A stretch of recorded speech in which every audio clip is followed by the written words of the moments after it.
'Honey' 2 hours run టైమ్‌తో థియేటర్స్‌లో release అయ్యి present Sun NXT టీవీలో స్ట్రీమ్ అవుతుంది. పలాస శ్రీదేవి సోడా సెంటర్ మట్కా మూవీస్‌ని డైరెక్ట్ చేసిన కరుణ్ కుమార్ గారు ఈ మూవీకి డైరెక్టర్. ఇక ఫ్యామిలీతో అస్సలు చూడలేం 'దివి' గారితో ఒక అడల్ట్ సీన్, ఇంకా భయపడేటట్టు కళ్ళలోకి వచ్చేటట్టు తాంత్రిక విద్యల ప్రాసెస్ ఉంటుంది. సో, ఇబ్బంది పడొచ్చు. అండ్ సబ్స్క్రైబ్ చేసుకోని వాళ్ళు, కొత్తగా చూసేవాళ్ళు కొంచెం సబ్స్క్రైబ్ కొట్టండి గైస్.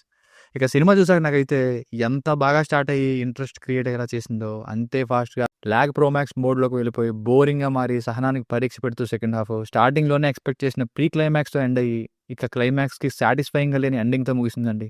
నచ్చలేదు గైస్ మూవీ. కాన్సెప్ట్ బాగుంది గానీ బడ్జెట్ ఫ్రెండ్లీ బిజినెస్ పరంగా తీసినట్టు తీసేశారు.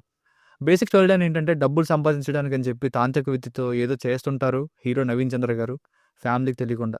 అసలు ఏం చేస్తున్నారు? ఎలా డబ్బు సంపాదిద్దాం అనుకుంటున్నారు? ఇతని వల్ల ఫ్యామిలీ ఎలాంటి ఇబ్బందులు పడింది? చివరికి ఏమైంది అన్నది story. Plus points. Naveen Chandra గారి వైఫ్ అండ్ డాటర్ పర్ఫార్మెన్సెస్ బాగున్నాయి. ఇంకా ఆయన పర్ఫార్మెన్స్ కూడా బ్లాక్ మ్యాజిక్ అండ్ తాంత్రిక విద్యలు చేయడం లాంటివి చాలా సినిమాల్లో చూసాం. కానీ ఆ ప్రాసెస్‌ని ఇంత పేషెన్స్‌తో చేస్తూ కొన్ని డెడికేటెడ్ సీన్స్‌తో ఫ్యామిలీ కోసం చేస్తూ మూఢనమ్మకాలు, పీకల లోతుగా పెరిగిపోవడం, మూర్ఖత్వం ఇవన్నీ కలగలిపి కొన్ని సీన్స్ బాగా చూపించారు. పిల్లికి టార్చర్ చూపించడం లాంటి సీన్స్ కొన్ని భయపెడుతూనే ఇంట్రెస్టింగ్‌గా ఉంటాయి. ఇలా కొన్ని సీన్స్ పర్లేదు. స్టార్టింగ్ అరగంట బాగుంది. ఇంటర్వల్‌కి ఓకే. మూవీ పర్లేదనే feels. Minus points. Second half బాగా లాగండి. అసలు మెయిన్ క్యారెక్టర్స్ ఉన్నారా లేరా అనే ఫీల్స్. సెకండ్ హాఫ్‌లో సీన్స్ అయితే మరీ అన్‌ఇంట్రెస్టింగ్‌గా ఉన్నాయి. స్లోగా వెళ్ళినా పర్లేదు అనుకుంటే సెకండ్ హాఫ్ మరీ డెడ్ స్లోలో సాగదీసుకుంటూ వెళ్లారు. అసలు ప్రీ క్లైమాక్స్ ఏమవుద్దో స్టార్టింగ్‌లో ఫ్లాష్ బ్యాక్ స్టార్ట్ అవ్వకముందు తల్లి పిల్లని చూసినప్పుడే అర్థమైంది.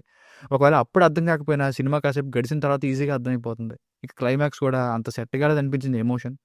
సో, ఫైనల్‌గా మూవీకి వర్డిక్ట్ ఏంటంటే మంచి కాన్సెప్ట్ ఉంది. కానీ బోరింగ్ సీన్స్‌తో, డ్రాగన్ నరేషన్‌తో, డిసప్పాయింటింగ్ క్లైమాక్స్‌తో ఎక్స్‌పీరియన్స్ స్పాయిల్ ఫీలింగ్‌నే కలిగింది నాకైతే. ఓన్లీ ఫర్ ఫ్యూ సీన్స్ దీనికి రేటింగ్ వచ్చేసి నా ఒపీనియన్ బిట్వీన్ 2.25 నుండి 2.5 మధ్యలో ఇవ్వచ్చు బై 5కి. మీకనుక నా వర్క్ నచ్చినట్లయితే ఎలాంటి మరిన్ని రివ్యూస్ కోసం మన ఛానల్‌ని సబ్స్క్రైబ్ చేసుకోండి. Thank you.